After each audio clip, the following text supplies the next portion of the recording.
When I found you, found my moon.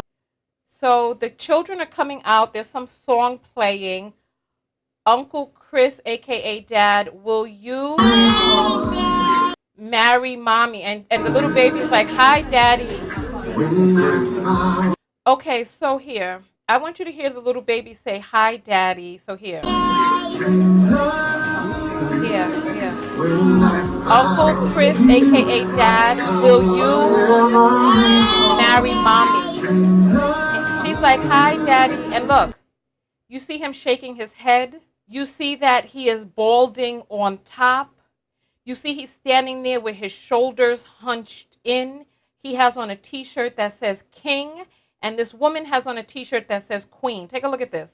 When I found you, I found love.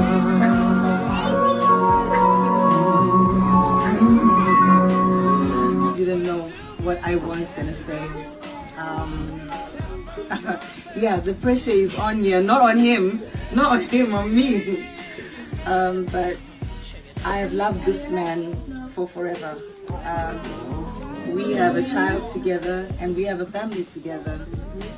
I know he doesn't think much of this little shin thing that we've done today, but I want.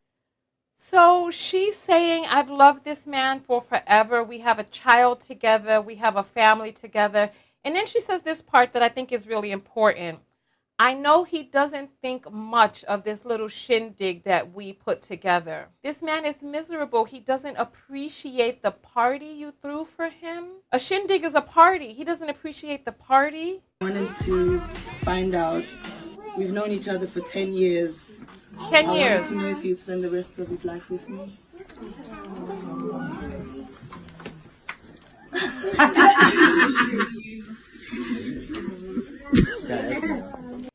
He's looking to the side. He's not into it. He's not even looking at her. This is a man who has some severe issues on the inside.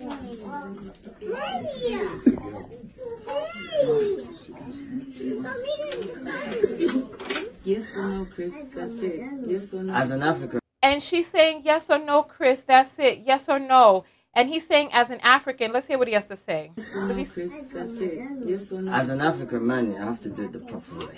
I'll go and kiss her, man. You want to see that, man? You want to see some kiss, right?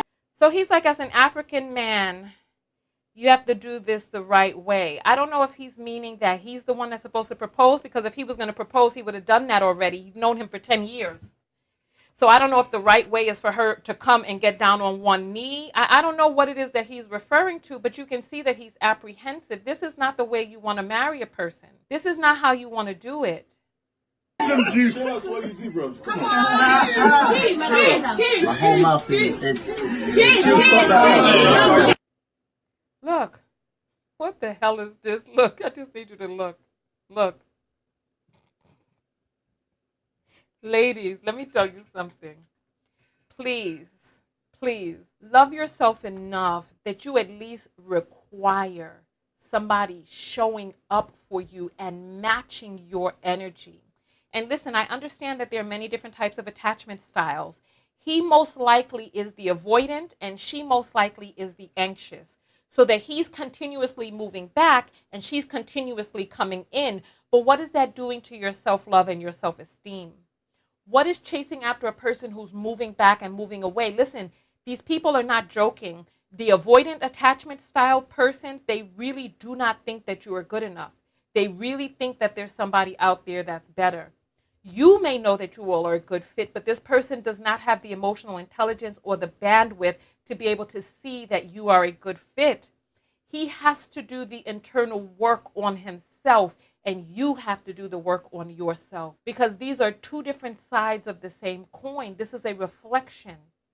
This is a person looking into the pond and is a being reflected back to them. And whatever it is that you think of yourself is being reflected back to you. If you felt that you deserved more, you would not accept anything less than what it is that you felt that you deserved.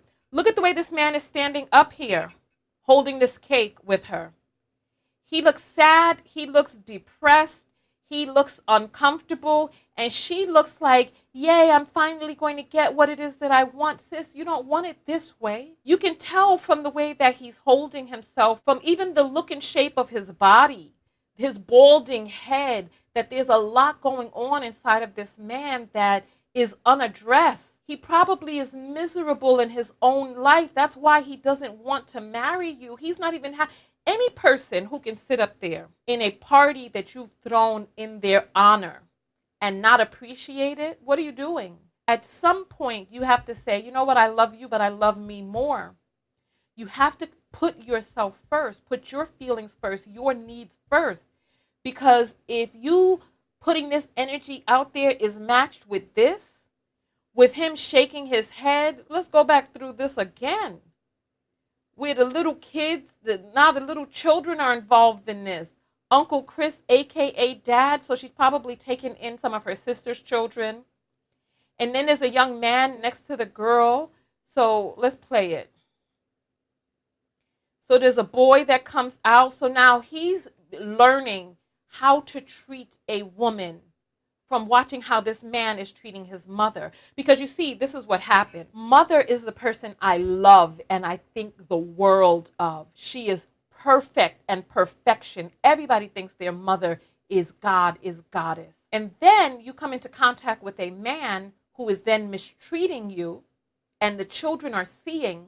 So now the children are seeing this man is mistreating goddess.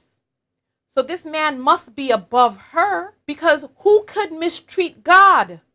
Only something above God could mistreat God. And this is how men get posited as the prize in our community, because we allow ourselves to be denigrated. We allow our goddessness to be put underneath the foot of an inferior being. Well, I can't really call it, because he's still a being, but his behavior and the way that he's behaving is that of an inferior station in this life. If you're not happy with her, leave. If you don't want to be with her, go. And on her side, lady, what are you doing? You cannot find the healing through your father wound through this man. Getting him to love you is not going to reverse the years of pain and trauma that you received from your father not being there, or your mother not giving you the love that you needed in the ways that you needed. You cannot find your healing through somebody else. You've got to find that healing internally. So now she's gotten the children involved in this, and probably this little one coming at the end is their child together. And this child looks about 2 on their way to 3. Look at everybody. Everybody's so gathered here. Everybody is so happy and stunned. They think that this is so cute. But this is embarrassing. What we are witnessing here is an act of self-abuse on both sides. She's abusing herself by subjecting herself to this public embarrassment, this public humiliation. And he is abusing himself by staying in a situation of which he is not happy, allowing himself to feel these feelings of this person is lesser than, and he is treating her however it is that he's treating her because of how he feels on the inside. Rather than just going, taking his full agency and leaving, he's pretending as if he's not happy, or he's really feeling these feelings of lack of fulfillment in this relationship, yet he won't go. How many of us out there have known a partner who complain and complain about the relationship but won't leave? I want you to do some research on attachment styles and look at the avoidant attachment style.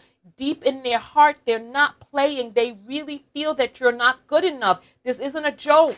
There's no aha moment. This is how they've navigated from each of their relationships. That's why they're still single, and that's why they won't commit to you.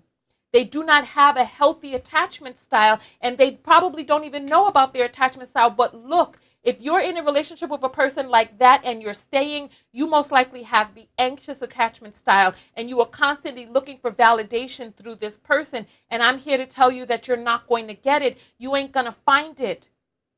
The only way to healing is to go deep within yourself and do that internal work.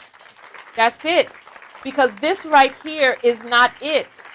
Subjecting the children to this, and look at him. He's like, no, he's shaking his head, no. Sir, it's been 10 years. If you don't want to be with her, then what are you doing? You're just allowing him to just coast along inside this relationship while your fertile years are flying out the window like the pages of a calendar in a hurricane.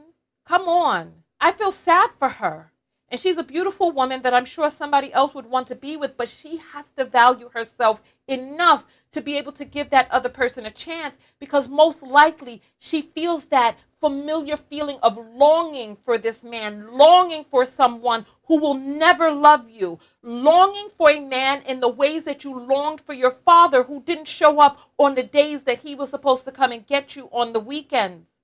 So that you sat there pining for him so much so that that feeling became embedded in you, so that when you went out there into the dating world and you had to choose between two people, one person was showing up for you and all about you, and you got the ick from them. And then there was another person who was a little flaky, wasn't returning your phone calls, and you felt the pitter-patter in your heart. Oh, this feels familiar. This must be love. Self-love is doing the internal work to realize that this right here is some form of self-abuse. This isn't love. If it isn't love, why does it feel this way? Why does it hurt so bad? Why do you stay on my mind? This isn't love. It isn't love. Be a part of the live show with thousands of other viewers. Go to TonyaTKO.com/text and join the text notification squad and get a text whenever I go live. Support the show and yourself, and I'll see you on the next live broadcast.